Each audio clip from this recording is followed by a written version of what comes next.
¿Qué tal amigos? ¿Cómo les va? Un placer inmenso reencontrarnos en este martes 25 de marzo del 2025 en este espacio a través de Orovisión, en este podcast con Yane Olmedo. Bienvenidos. Vamos a seguir analizando, como ya lo han hecho los diferentes medios de comunicación, analistas políticos, periodistas, activistas políticos también, dando su punto de vista del debate presidencial donde participó, por supuesto, los candidatos que llegaron a la segunda vuelta. Estamos hablando del candidato presidente Daniel Noboa de ADN y también Luisa González de la RC5.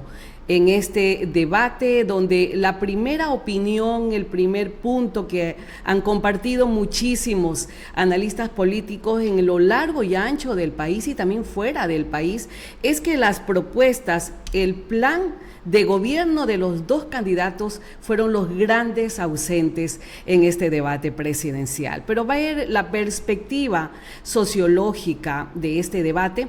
Hemos invitado el día de hoy a Manuel Valdivieso, sociólogo, doctor, también docente universitario, a quien le damos la más cordial bienvenida en esta mañana. Mi estimado Manuel, ¿cuál es su primera lectura de este debate presidencial del pasado domingo aquí en Ecuador? Buenos días. Buenos días, mi estimada Yanecita. Buenos días a todos sus seguidores de este importante canal. Bien, hay algunas lecturas referente a los últimos acontecimientos. Primero, que los dos candidatos llegan, diríamos ahora sí, empatados técnicamente. La diferencia que separaba no llega a 20.000 votos. Ese es un primer elemento para empezar a medir las fuerzas.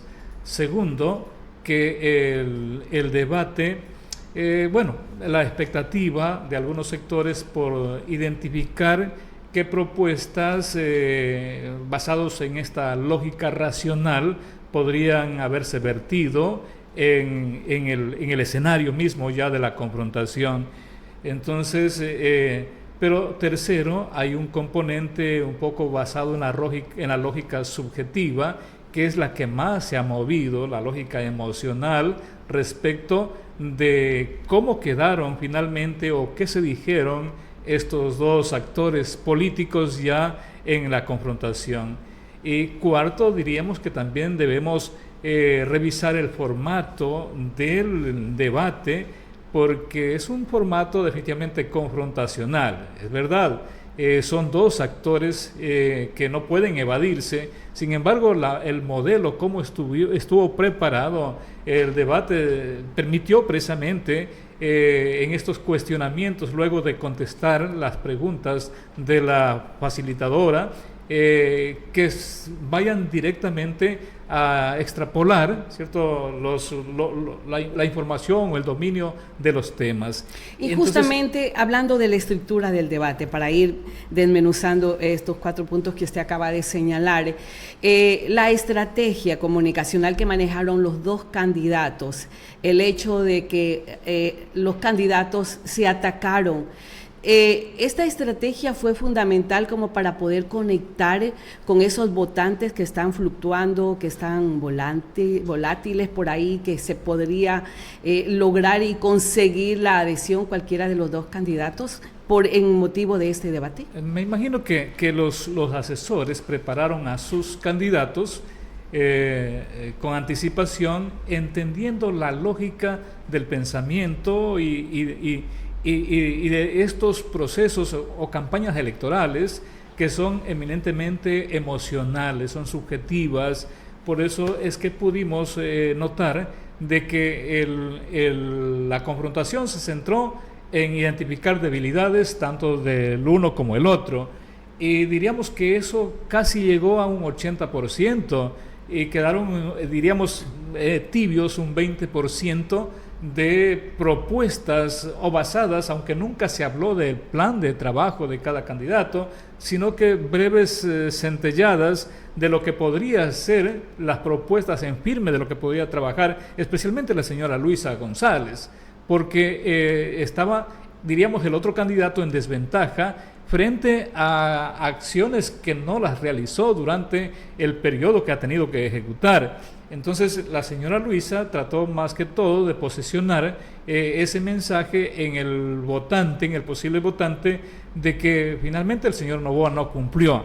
Entonces, Noboa no, mentiste, y ese fue básicamente todo el corolario que utilizó la señora Luisa González. El señor Noboa, en cambio, un poco a defenderse del ataque de la señora Luisa González para tratar de demostrar que sí había cumplido en parte, pero en el fondo, pues me parece que hubo mucha improvisación. ¿Usted cree que el formato del debate preparado por el Consejo Nacional Electoral es el que dio cabida justamente a este tipo de confrontaciones, de dimes y diretes, de acusaciones mutuas?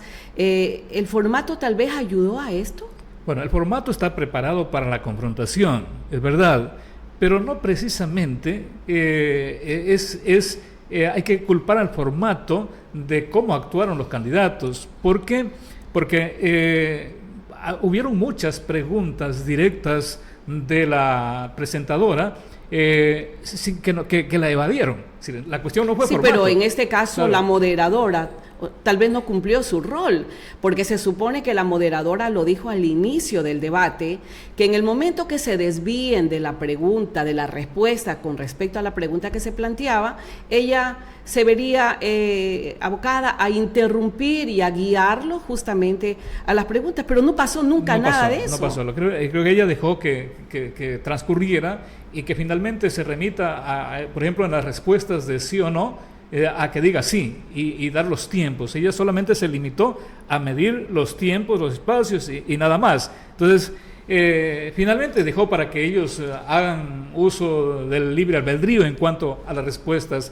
Ahora, tratan de conectar la parte emocional, ¿cierto? Que fundamentalmente es la que se mueven en estos eventos, en estas campañas electorales. Es decir, a ver, ¿quién ataca más? ¿Quién demuestra mayor posición, mayor liderazgo, mayor fuerza? Que es lo que queda en lo que se ve en el momento del debate. Es decir, ¿qué más se puede observar? Lo otro, la parte racional, a lo mejor queda para el post-debate. Entonces, en ese momento, diríamos, le decía, la señora Luisa presenta algunas propuestas basadas, me imagino, en su plan de campaña, que se las nota más en firme, como tiene la ventaja de no estar en funciones. Entonces se notan un poco con mayor solidez frente a las propuestas del señor Noboa, que la desventaja de no haber cumplido, de haber ofrecido y haber actuado en contra de lo que prometió en la campaña reciente, ¿no? Diríamos hace un poco más de un año, ¿no? Casi está fresco. Año, entonces meses, lo que él trata es de defenderse, de demostrar y usar recursos improvisados, como por ejemplo ofrecer recursos, dinero o bonos para los militares, policías, para las madres embarazadas, que finalmente no están en su plan de trabajo. Entonces, el momento de salir del apuro, pero considero de que... Bueno, son reacciones, en definitiva, que él puede proponer porque él está en el poder, por ¿no? Supuesto, él tiene el sartén por el mango. Hablando del post-debate, luego de todo lo que vimos este evento el pasado domingo político que inicia así la campaña electoral, ¿cómo ve usted qué tanto se ha logrado conectar tanto las reacciones? Porque definitivamente propuestas, como lo dije al inicio, totalmente carentes de propuestas los dos candidatos. Pero ¿cómo lo ven los ciudadanos? ¿Cuáles son las diversas reacciones que usted ha podido captar luego de este debate del pasado domingo? Bueno, aquí hay diríamos entre comillas, una guerra de estrategas políticos. Y por supuesto los actores principales estelares son los dos candidatos. Lo que se ve es un cuadrilátero, que es lo que se salió del debate, ¿no? Del escenario del debate hacia afuera. Y hacia afuera está movido por las redes sociales, por los actores que están tomando posición aparentemente o afirmando ese 44% que votó por Luisa González y que va a seguir votando por Luisa González, y ese 44% que votó por el señor Noboa y va a seguir votando por el señor Noboa. Allí hay poco que hacer, ¿no?, con esos votantes. Diríamos que lo que se está mirando es cómo influyen en este resto que votaron en blanco y votaron nulo. Pero hay una confrontación en redes que yo la considero muy agresiva y que puede generar o que genera otros efectos sociales, sobre todo, con los que me preocupa, ¿no? Entonces, las respuestas, si por una parte la señora Luisa, hay propuestas, definitivamente sí hay propuestas. Si usted busca en el fondo, hay propuestas como por ejemplo, bien todo claro, lo que hay que rescatar, por ejemplo, el hecho de fortalecer el sistema educativo en todos sus niveles, que lo propuso la señora Luisa González. Pero el candidato presidente dijo: hemos intervenido en las escuelas, hemos intervenido en las cárceles, y mucha gente en las redes sociales dice: bien, presidente, excelente, mi presidente. Entonces, o sea, ¿cómo analizamos eso cuando la realidad es otra? El tema, ese precisamente es el problema. Pero es por darle contra a la otra candidata. Y hay un posicionamiento. Le digo, ese 44% está más posicionado, aunque luego del debate lo califican, diríamos de 1 al 5, le califican sobre 3 sobre 5 a su candidato. Los de la señora Luisa, que asumen que fue la ganadora del debate, le califican 5 sobre 5. Bueno, y hay algunos sociólogos, pero hay algunos analistas, algunos periodistas, activistas políticos que ya analizaron el debate el día de ayer lunes. Así es. Y muchos de los analistas le dijeron que definitivamente había sido mejor, había tenido mayor argumento la señora González. Pero según su análisis, sociólogo, ¿qué es lo más relevante de este debate? ¿Que lo pueden ubicar tanto al candidato presidente Daniel Noboa como ganador o a la candidata de la RC5 como ganadora? Bueno, el debate fue a posicionar, de parte de la señora Luisa, a posicionar la idea de que el señor Noboa incumplió con sus ofrecimientos de campaña. Es decir, pero en la percepción de los ciudadanos, eso es lo que queda, eso es lo que logró posicionar. Es decir, el señor, al menos yo identifico en su electorado, es decir, se reafirmó el hecho de que ¿por qué están apoyando a la señora Luisa? Porque el señor Noboa finalmente incumplió. No así los señores que apoyan o el electorado del señor Noboa. Por eso esa es la cuestión, es decir, ¿qué mueve? No hablemos de ese voto que lo va a tener en la segunda vuelta tanto el candidato presidente como la señora González. Hablemos de ese otro porcentaje que está ahí, que no sabe por quién votar, por quién decidir. ¿Usted cree que este debate pueda haber ayudado a tomar decisiones el próximo 13 de abril? Bueno, definitivamente sí. De ese porcentaje que está flotante. Porcentaje, sí, el voto en blanco, el voto en nulo, sí. El voto ausente. Influye porque, claro, el ausentismo suman alrededor de un 18% en términos generales. Influye en la medida de que es verdad lo que ha posicionado, tratando de buscarle las partes positivas y negativas, tratando de ser un poco no sesgado a ninguna de las partes. Es verdad. La señora Luisa trata de posicionar el hecho de que se ha fallado en educación. En educación se ha fallado, aun cuando hay un esfuerzo por el equipo y por el señor Noboa de decir lo contrario, que sí se ha intervenido, pero ha sido muy poco. Quizá el tiempo no le ha alcanzado, porque es alrededor de 1 año y medio, diríamos que todavía no se cumple, que está en funciones. De pronto puede ser si queremos justificarlo, pero el hecho es que su modelo de gobierno, su modelo, cómo quiere manejar, son aquellos que no creen en el Estado. Entonces el Estado cada vez se vuelve pequeño, cada vez se vuelve ausente, porque ha vuelto otra vez, ha regresado ese viejo esquema de la autogestión. Por ejemplo, en educación, los padres de familia tienen que otra vez seguir comprando hasta la pintura para adecuar las aulas. Eso es una verdad que no se puede esconder. Entonces, por parte de la educación, veamos salud. hospitales sin salud, sin medicinas, el seguro social también desatendido, con intenciones inclusive de aumentar. Bueno, esa es una realidad. El nivel de ¿cómo se llama? Sociólogo. Es una realidad que está latente aquí en el país y que lo vive la mayoría de los ecuatorianos. Aquel ciudadano que menos tiene, que tiene que recurrir a una escuela pública, que tiene que ir a un hospital, lamentablemente lo está viviendo en carne propia. Pero, sociólogo, en definitiva, muchos consideran, le hablo ese gran porcentaje que tiene el candidato Daniel Noboa y al mismo tiempo ese gran porcentaje que tiene la candidata Luisa González, que los dos candidatos tienen sus pros y sus contras. Yo quisiera que usted me analice cuáles son las debilidades que usted vio tanto del candidato presidente Daniel Noboa y Luisa González y cuáles son las fortalezas que se pudo visibilizar en este debate. Claro, las debilidades, estamos revisando las debilidades del señor Noboa, precisamente por el hecho de estar en funciones y no haber cumplido con su plan de campaña. Esa es una debilidad inmensa que no se la puede esconder. Lo del IVA, lo de la inseguridad, ha sido difícil controlarla.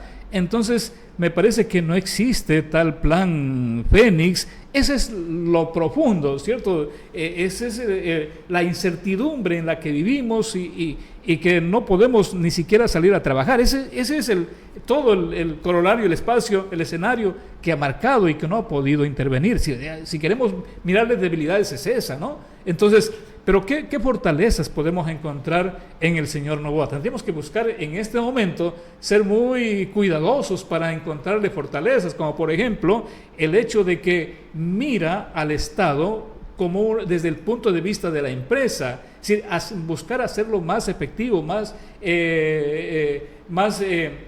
funcional al Estado, tratando de minimizar el gasto público, porque va acorde a su forma de pensar, ¿cierto? Voy a ser más productivo, o sea, apuntar la productividad con los mismos recursos en menos tiempo, ¿cierto? Entonces, para mejorar las condiciones.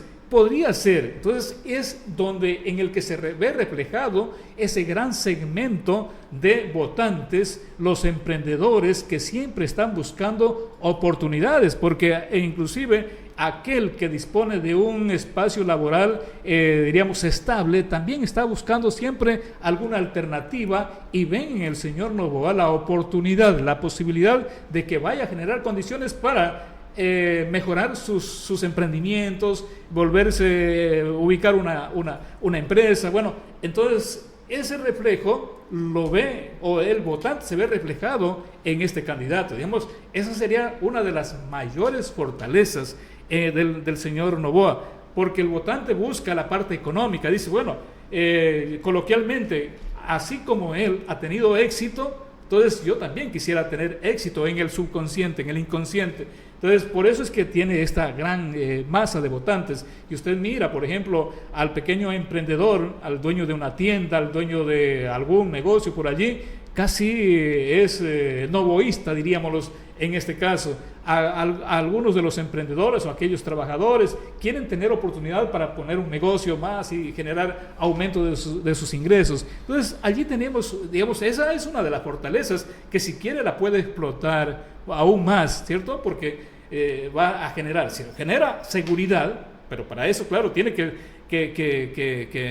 garantizar la seguridad jurídica, la seguridad política, la seguridad social, que en este momento está un poco debilitada definitivamente, porque si tenemos por parte de él que violenta la norma, entonces no está generando esa confianza, pero esa sería una de las fortalezas que podría muy bien aprovecharla el señor Noboa. Y Luisa González, ¿cuál es el lado positivo? Veamos negativo, por ejemplo, de la señora Luisa González. La parte negativa es que todavía no logra despegarse de la sombra del líder de la Revolución Ciudadana, ¿cierto? Del señor Correa, definitivamente.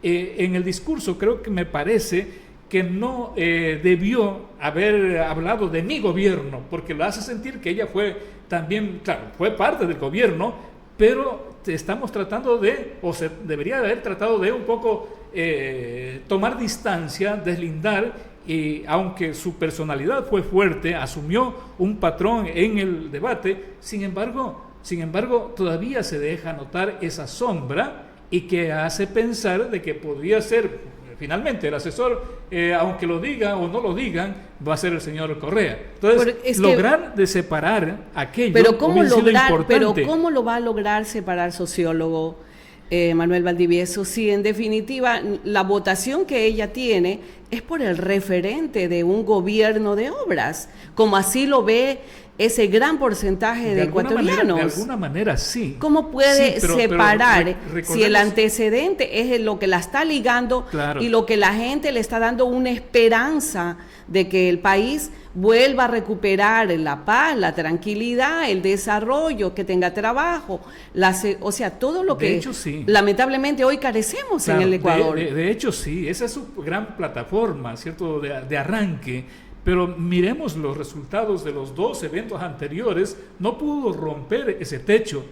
Entonces, aparentemente, en esta polarización que se dio en la actualidad, ¿cierto?, después de haber tenido una gran cantidad de candidatos, logra posicionarse y romper y subir al 44% cuando su porcentaje no rodeaba más allá del 32%, no alcanzaba más allá de ese porcentaje. Entonces, en este momento se identifica el posicionamiento de la señora Luisa González como Luisa González. Entonces, pero había que reforzar ese posicionamiento, no tanto aludiendo a que en mi gobierno se hizo A o B. Es verdad, ¿cierto? Nadie puede negar. Y quizá ese es el recurso, uno de los recursos fuertes, pero lo que el pueblo ecuatoriano también quiere ver, la capacidad fuerte, sólida de un líder que lo va a administrar el Estado, que lo va a guiar. Recordemos que este es uno de los factores sumamente importantes que está buscando el votante. Y aquí tenemos que hacer alusión a qué encierra en su estructura cognitiva el votante o el sujeto, las personas siempre están buscando un protector. Y ese protector tiene que inspirar cierta seguridad, de posesión, capacidad para la toma de decisiones, capacidad de gestión. Lo que usted, y eso justamente, es lo que se esas cualidades, esas cualidades. ¿Usted cree que los 2 candidatos pueden dar esa percepción a los ciudadanos de que vamos a tener un presidente o una presidenta que va a poder resolver un tema de inseguridad tan terrible como la que estamos viviendo hoy en día, cuando el país está en el peor año, los primeros meses más sangrientos de la historia del Ecuador? Esa es precisamente la cuestión. Y lo que hace mover sobre otro factor es por el que vota el sufragante, ¿no? Y la expectativa del ecuatoriano y del indeciso, que es el factor esperanza. Tiene la esperanza de que alguien aparezca como su salvador. No lo ha podido hacer el señor Noboa, ¿sí? Por eso es que logra subir, claro, la señora Luisa, porque en este momento, ¿cuál es la esperanza de ese votante? Y aquí es donde es posible que capte ese voto indeciso, ese voto blanco y ese voto que no quiso acudir a votar, el ausentismo. Porque finalmente vamos a probar lo que hicieron antes con el señor Noboa. Vamos a darle por lo menos 1 año y medio, y si 1 año y medio no ha cumplido, vamos a cambiarlo, tenemos la oportunidad de cambiarlo. Entonces, en este momento, la señora Luisa, con la personalidad que presentó en el debate, definitivamente el señor Noboa, aunque digan lo contrario, no estuvo en su momento a la altura para contrastar cuando la señora Luisa fue muy fuerte, diríamos, al llamarle la atención, al tratarlo inclusive de insolente al señor Noboa. El señor Noboa se quedó un poco sin reacción. Entonces, ¿qué es lo que quiere qué es lo que quiere el votante? El votante quiere esa fuerza de personalidad que haga sentir. Ahora, que vaya a enfrentar y de erradicar el problema de la inseguridad, a lo mejor si nos basamos en el historial de los 10 años, como usted hacía alusión, con obras, con la parte social, educación, salud, y el fortalecimiento del sistema judicial, en este caso más hacia la parte represiva del que transgrede la norma, yo creo que a lo mejor podría y tienen que haber resultados. Bueno, o sea, eso podría ser los puntos a favor, pero ¿de qué manera podría afectar este debate a la opinión pública y a la intención del voto, sociólogo, cuando hablamos de que la candidata de la RC5, cuando se le hacen preguntas con respecto si reconoce el gobierno de Nicolás Maduro, un gobierno cuestionado no solamente en la opinión pública del país, sino a nivel de la región y a nivel de otros países del mundo, y cuando de alguna forma también ella reconoce que es parte de unos chats de la mal llamada Liga Azul, del tema del señor Verduga, esos no son puntos en contra y que puede a la gente poner a repensar y decir, bueno, en definitiva tengo miedo de que mi país se convierta en un dictador como Maduro, ¿no? Es la percepción y tal vez la lectura que dan algunos votantes, la opinión pública hoy en día en el país. Claro, por eso se decía muchas veces que el debate es solamente una exposición y los dos entran a un ring, ¿cierto? Como se vio en este caso figurado, ¿cierto? Toma y dame, ¿cierto? Toma y recibe y de ambas partes. Ahora, quizá ese es un error cometido por la señora Luisa en el haber dicho sí, reconozco. A lo mejor debió haber dicho no reconozco, pero ¿con quién más tiene que negociar en el momento que quiera legalizar o no legalizar, o a lo mejor repatriar a los venezolanos que el mismo Noboa en un acto público trayendo a un actor venezolano, candidato de la oposición del señor Maduro, para permitirles ingresar al país? ¿Con quién? Entonces, ya aquí depende del equipo, ¿cierto? Cómo maneje ese momento de la señora Luisa, el haber aceptado. Pero de ninguna manera, ¿cierto? A lo mejor tiene que ser más contundente, por eso es que siempre se dice, el debate solamente es un momento para mostrar qué se dice y qué no se dice, pero la campaña a lo mejor no se gana en el debate, la campaña se gana en el post-debate. ¿Cómo maneja su equipo de estrategas estos momentos y cómo le da la vuelta a esa verdad que no es tan imposible ni difícil de cambiarla? Porque veamos en cuestiones muy claras, ¿con quién tiene que negociar? ¿Cuál es el presidente constitucional de Venezuela? Es el señor Maduro. ¿Con quién tiene que buscar acuerdos? Y así lo hizo el señor Trump. A la vuelta de la esquina, cuando el señor Noboa trajo a uno de sus actores, al señor González, ¿con quién envió a su delegado a hablar para llegar a acuerdos y poder deportar a venezolanos de Estados Unidos? Con el señor Maduro. Ahora, los modelos económicos no se pueden calcar, que es otra cuestión, ¿no? Entonces, yo creo que eso ya depende de cómo maneja. Por eso le decía, en el postdebate, allí es donde va a perder o va a ganar la elección. Primera cosa, entonces con el señor Maduro.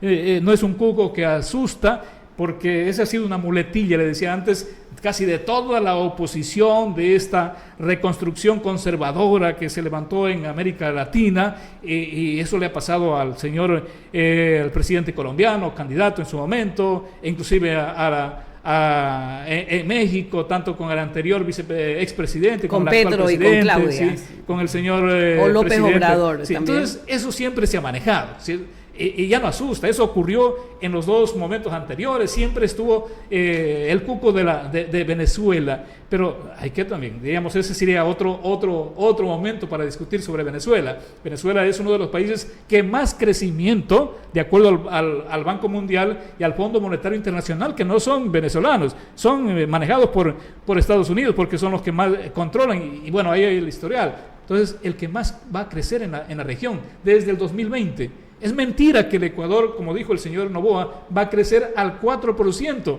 Al 4% a lo mejor es inversamente, porque el Ecuador, de acuerdo a los datos, no crecería ni siquiera un 2%. Entonces, la economía está estatizada. Bien, entonces ya depende del equipo de campaña de la señora Luisa cómo tome y cómo demuestre lo contrario aún cuando no debió haber dicho sí, ¿no? Ya es una precisión muy particular. Segundo, con el tema de los haber aceptado, yo creo que la señora Luisa perdió un poco el control en ese momento frente a la presión. Imaginamos que no es fácil debatir, y debatir frente no es solamente el candidato, sino son los miles o millones de ecuatorianos que la tienen en la lupa observando qué dice y qué no dice, que le están analizando inclusive su expresión corporal o su lenguaje no verbal, ¿cierto? Entonces es súper difícil y hay que ponerla también en la posición de dama, de mujer, ¿no? Y el otro fue muy agresivo al vincularla y a ubicarle un nombre como la Rana René, ¿cierto? Para nombrar a la señora Luisa, y la señora Luisa llegó a un momento de conmoción y dijo, bueno, yo soy de la Rana René y tú eres del Cártel de los Sapos, ¿no? Entonces, pero claro, yo creo que casi pierde el control, pero de ninguna manera, y ella misma lo aclaró, estaba aceptando de que es parte de esos chats, porque a lo mejor también están manipulados, y ya conocemos en el país este tipo de estrategias también que se ha utilizado para hacer estos montajes, ¿no? Y hacer aparecer estos falsos positivos que finalmente desprestigian a los otros. Entonces, también es una cuestión muy manejable. Y también perjudican, porque la opinión ciudadana, la opinión social puede captar como algo real, verídico, claro, y no es las personas que están contrastando la información para ver si es verdad. Sociólogo, queremos agradecerle muy de veras por su presencia. Yo creo que hay muchísima tela que cortar, como usted lo ha dicho, el postdebate, las reacciones que está tomando la ciudadanía, los puntos de vista que son totalmente diversos, bueno, tendrán que ser bien utilizados por los estrategas de campaña de los dos candidatos que llegan a la segunda vuelta. Sí, esperemos de que finalmente los votantes tienen una gran oportunidad. Siempre lo he dicho, aquí hay dos modelos económicos. Uno, que no cree en el Estado, que paulatinamente le va a ir dejando la responsabilidad a la empresa privada, al capital privado, y todos sabemos que el capital privado, su finalidad no es social, su finalidad es de lucro. Entonces, paulatinamente va a haber un proceso que no es de la noche a la mañana, que no es ya que lo queremos ver en este momento, no, es un proceso que va a tomar tiempo para irle entregando la responsabilidad. Primero hay un desprestigio del bien público, del servicio público, cuando usted ya no quiera ir al hospital a sacar una cita porque no hay una atención de calidad, va a preferir mejor ir a un centro particular. En ese momento ya le estamos derivando la responsabilidad de ese servicio social, que ya no es un servicio social, sino es un bien público, porque tiene que pagar por ese bien público. En ese momento ya vamos a estar frente a un modelo que le ha pasado la responsabilidad al capital privado. Entonces, ese es un modelo de Estado que en este momento está en juego, precisamente con el señor Noboa. Y el otro modelo de Estado es el del fortalecimiento del Estado, para que el Estado sea quien entregue el servicio de salud, pero un servicio de salud de calidad, con medicinas, un seguro social donde en tiempos que la memoria nos recuerda, recientemente parecía una clínica, con el servicio, por ejemplo, una educación de calidad, e inclusive para fortalecer esto que nos tiene un poco incómodos al momento, preocupados, que es la seguridad. Entonces, el fortalecimiento del Estado para dar seguridad, educación, salud, para asegurar la provisión de energía eléctrica.